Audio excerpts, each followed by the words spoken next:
Welcome to scholar affair दोस्तों।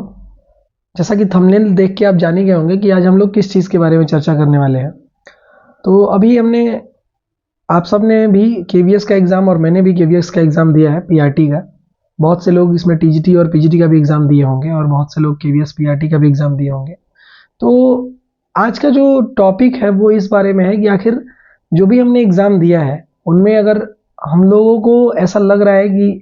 क्या हमारे क्वेश्चन सही हुए हैं या नहीं हुए हैं, या फिर इस बात पे सोचने वाली बात यह है कि आखिर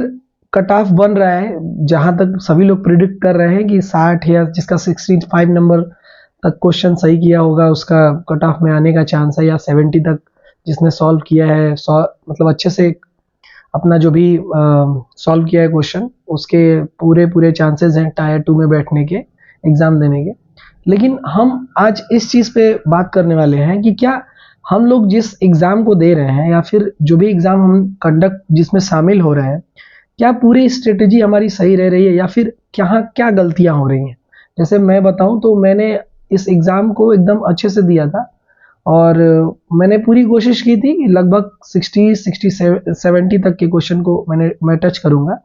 लेकिन लगभग मेरे 60 के करीब क्वेश्चन मैंने किए हुए हैं। अब कितने सही है कितने गलत है मैंने मिलाया नहीं है। हालांकि बहुत सारे लोग ने अपना अपना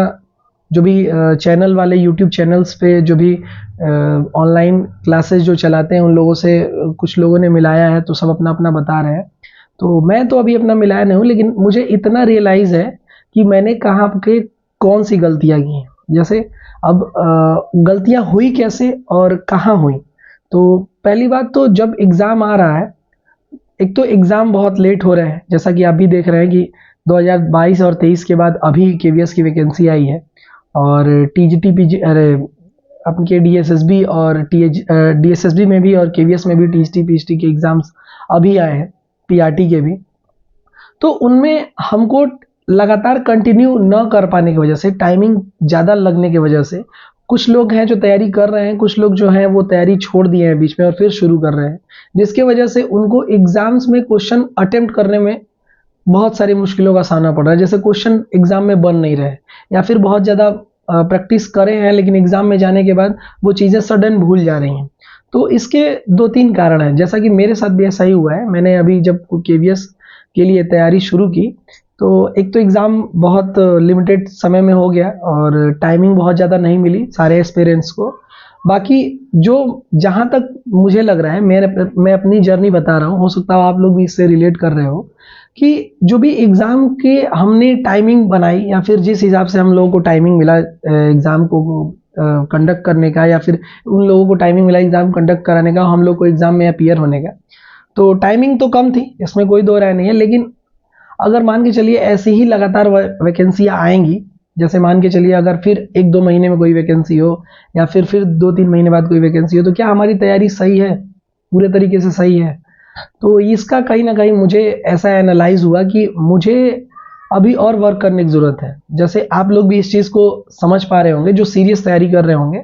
कि एग्ज़ाम में जैसे ही आप बैठ रहे होंगे कुछ ऐसे क्वेश्चंस हैं, या फिर रीजनिंग का ही, जैसा बहुत सारे लोगों ने बताया कि कुछ रीजनिंग के क्वेश्चंस ऐसे थे जो बनाने में बहुत ज़्यादा समय लग रहा था, कुछ मैथ्स के ऐसे क्वेश्चन थे जिनको टाइम लग रहा था बनाने में। तो कहीं ना कहीं इसमें हमारी और आपकी ही कमी है कि हम उस चीज़ों पे प्रैक्टिस बहुत ज़्यादा नहीं कर रहे हैं, और बार बार ये कट ऑफ देखने की कि क्या होगा कट ऑफ क्या नहीं होगा, इससे आपका मोरल भी डाउन होगा। तो मैं तो यही कहूँगा कि आप कहीं भी किसी से मिलाने की ज़रूरत नहीं है, जहाँ तक कि मुझे जैसा लगता है। अब आप लोग के ऊपर है, बहुत सारे लोग मिला चुके हैं, बहुत सारे लोग नहीं मिलाए हैं। जब तक कि फाइनल आंसर की ना आ जाए और फाइनल रिजल्ट ना आ जाए, किसी को भी बहुत ज़्यादा अपने क्वेश्चंस को लेके ऐसे डाउट करने की कोई ज़रूरत नहीं। मेरे साथ भी है, मेरे लगभग हो सकते हैं 50 या 55 तक क्वेश्चन सही हो। जैसा भी रिजल्ट आएगा मैं आप लोगों के सामने आप लोगों से शेयर जरूर करूंगा। और इस आज की वीडियो बनाने का कारण मेरा खासकर यही था कि मेरे मन में जैसा हो रहा था कि आप जैसे मेरे लिए ऐसा हो रहा है कि मैंने एग्ज़ाम दिया है तो मैं अच्छे से समझ रहा हूँ कि मेरी कमी कहाँ कहाँ। तो मैं आप लोगों से बस यही कहना चाह रहा हूँ कि अभी हम लोग के लिए एक मौका, मतलब इस तरीके से केवीएस ऐसा दे के गया है कि आपकी जो कमियां हैं उसको आप सुधार सकें और उन कमियों पे काम करें जिन पे आपको नंबर कम आ रहे हैं, या फिर मॉक दे रहे हैं तो भी नंबर कम आ रहे हैं। और अभी से उस चीज़ को नोट डाउन करिए और उस चीज़ को फिर से दोबारा जो भी आपकी वीक पॉइंट है उस चीज़ को मार्क करिए और मार्क करके फिर उस पर काम करिए। नेक्स्ट जो भी एग्ज़ाम अब देने वाला हूँ मैं, जैसे DSSB PRT का है, मैं पूरी कोशिश करूँगा कि आप लोगों के साथ अपनी पूरी जर्नी शेयर करूँ, लेकिन बहुत बिजी शेड्यूल होता है मेरा भी। और क्योंकि मैं एक स्कूल में भी पढ़ाता हूँ, जो पुराने लोग मुझसे जुड़े हुए हैं वो जान भी रहे होंगे कि स्कूल में पढ़ाता हूँ बहुत, इसीलिए बहुत दिनों बाद ये वीडियो मेरे चैनल पे भी आ रहा है।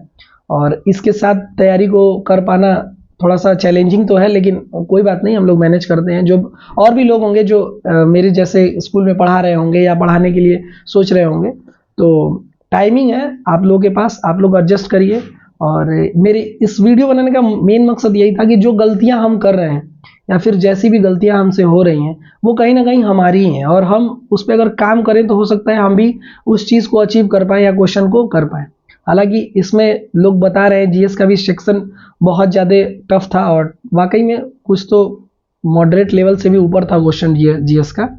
तो अब कहने का मतलब ये है कि अब हमारे ऊपर तो बस यही है कि हम मेहनत कर सकते हैं। अब जीएस कहाँ से पढ़ना है, कैसे पढ़ना है, हो सकता है अलग अलग लोग बुक फॉलो कर रहे हों,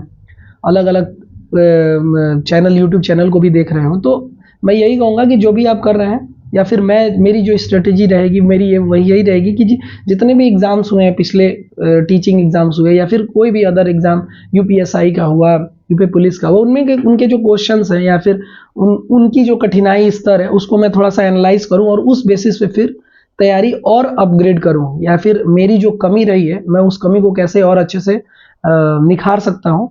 तो मेनली मेरा कहने का मतलब यही था। अगर आप थोड़ा भी डिमोटिवेट हो रहे थे तो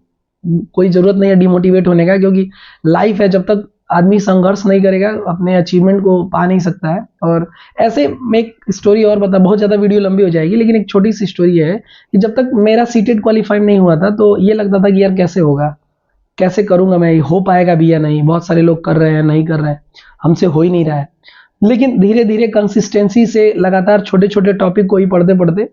110 115 नंबर तो नहीं है, लेकिन इतने आ गए कि जिससे मैं एग्जाम में बैठ सकूं। अंडर 100 के करीब में, या फिर 100 भी लगभग एक दो सीटेड में मेरे हैं। तो उस चीज़ों को मैं अब अडॉप्ट कर लिया कि भाई इस अपनी जो कमी थी मैंने उसको सही किया।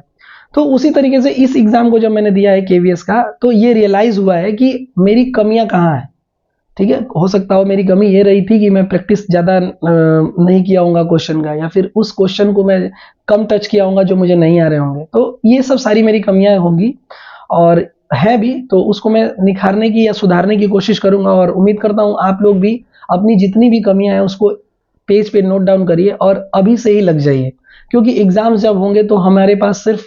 मॉक और प्रैक्टिस के अलावा कुछ नहीं होगा। तो अभी अगर हम अपनी कमियों को सुधार लेंगे तो ज़्यादा बेहतर होगा, क्योंकि जब एग्जाम्स होंगे और हम अपनी कमियां देखेंगे तो वहाँ पे उस समय सुधार कर पाना बड़ा मुश्किल होगा। और एग्जाम्स में जब एग्जाम हम देते रहेंगे तो हो सकता है कुछ ऐसे क्वेश्चंस आ जाएं जो हमसे ना बन पाए, और उन्हीं एक दो क्वेश्चंस की वजह से हो सकता है हमारा सिलेक्शन भी ना हो।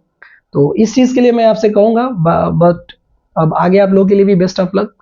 देखते हैं रिजल्ट जैसा भी आता है, अगर सेलेक्ट होते हैं तो बहुत अच्छी बात है, नहीं तो फिर हम लोग का संघर्ष जारी रहेगा। और स्कॉलर अफेयर पे बहुत ज़्यादा दिनों बाद एक वीडियो आ रहा है, तो इसके लिए थोड़ा सा मुझे क्षमा भी करिएगा, क्योंकि बहुत ज़्यादा टाइम नहीं मिल पा रहा था और पिछले 1 सालों में बहुत सारी घटनाएं मेरे साथ कुछ ऐसी हो गई जिसकी वजह से मैं वीडियो नहीं बना पा रहा था। तो उम्मीद करता हूँ आप लोगों को ये वीडियो अच्छा लगा होगा, और अगर अच्छा लगा है तो please comment, share and subscribe करिए, और अपनी राय जरूर लिखिए कि आप कैसा फील कर रहे हैं एग्जाम दे के आने के बाद, और आगे आप क्या करना चाह रहे हैं।